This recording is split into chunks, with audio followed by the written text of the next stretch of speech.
of Montaigne's. While a teacher, a school, or even an entire educational system may be committed to providing the means by which education might result in learning, cultivating learners requires more than the proper inputs to effect replication. For learners cannot be made wholly from the outside in. They must also be made from the inside out, even as size and strength are made from the inside out. And these are made by the process of digesting substance. We all know that digestion takes time, and not the same amount of time for each individual.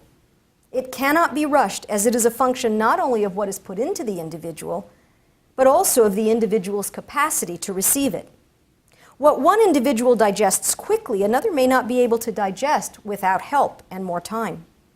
In short, transformation made possible by education requires activity not just on the side of the teachers and the system that supports them, or not, but also on the side of students who must be moved by what they are fed. These are the conditions under which an education of substance might be had. And they bring me to the second distinction that I wish to offer as food for thought. The distinction between education aimed at cultivating memory and education aimed at cultivating judgment. Let me begin with a claim, which some of you may wish to disagree with when we come to the question period.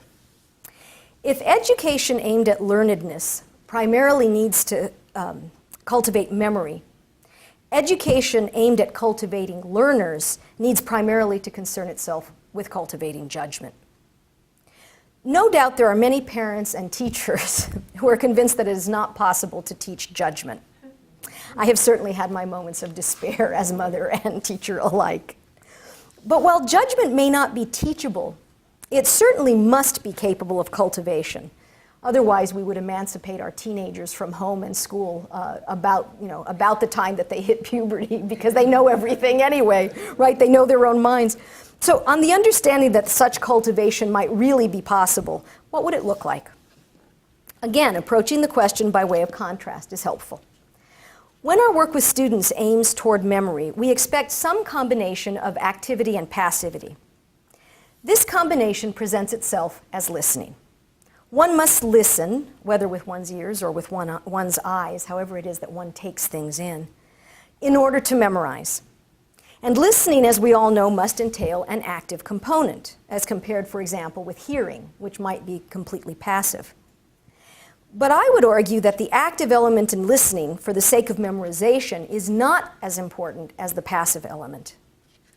To memorize, one must be receptive, wholly focused on what is given as it is given. This is what is required of listening for the sake of memorization. To question what one is listening to analyze it, or to approach it critically, is to interfere with the receptivity required to memorize it.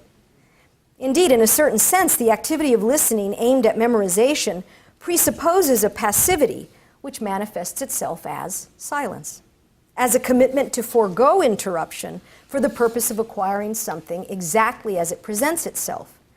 Listening for the sake of memorization is akin to swallowing something whole. Judgment surely requires memory and the combination of activity and passivity that makes its cultivation possible through listening.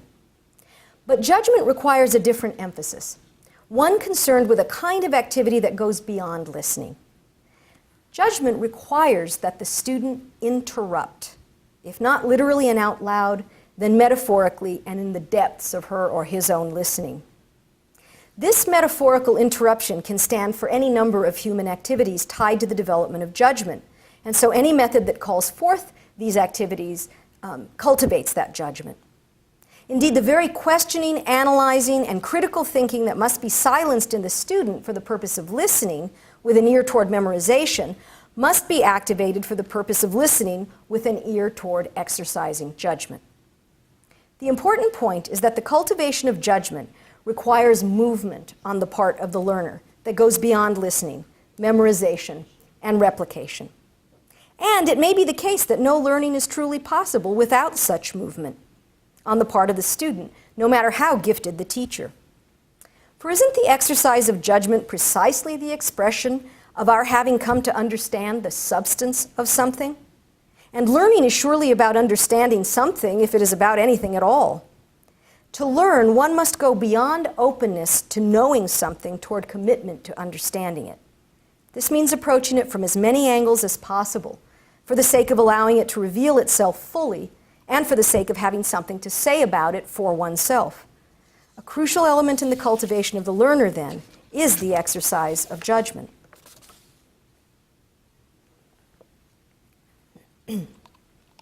Montaigne offers a description of his own learning process that captures the importance of judgment. He does so, and not incidentally, I think, after apologizing for his poor memory. Yet in the end, the apologies he makes for his poor memory end up ringing among the more ironic tones in his writing. And even as he complains about the sluggishness of his judgment, he demonstrates that its exercise has made him into a learner who can keep up with the great minds of the past and who can even apply their insights to the matters that concern him in the present. Montaigne is telling us, albeit